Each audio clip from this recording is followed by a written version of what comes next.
So guys, welcome to our channel once again. In today's video on our physics WAEC exam revision series, we have here just this one question to answer on the topic electric field.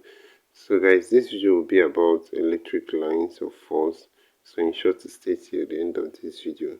So let's go ahead and answer this question here. It says, which of the following features of an electrostatic line of force is not correct?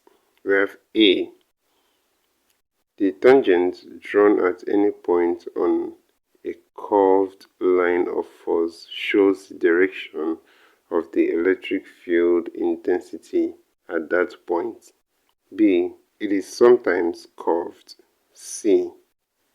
It is an imaginary line which a positive charge would describe if it is free to move.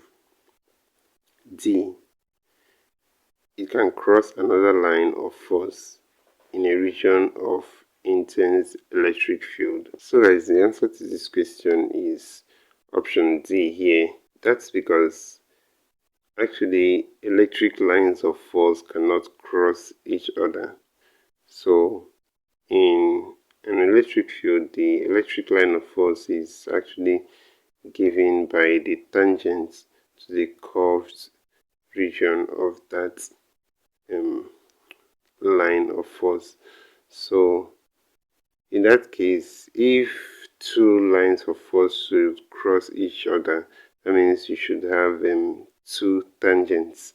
So guys, in this case, the answer to this question is option D, and that's it for this question. So this is where we'll end this video for today, guys. If you enjoyed this lesson, please give it a thumbs up. Don't forget to subscribe to this channel if you're not yet a subscriber.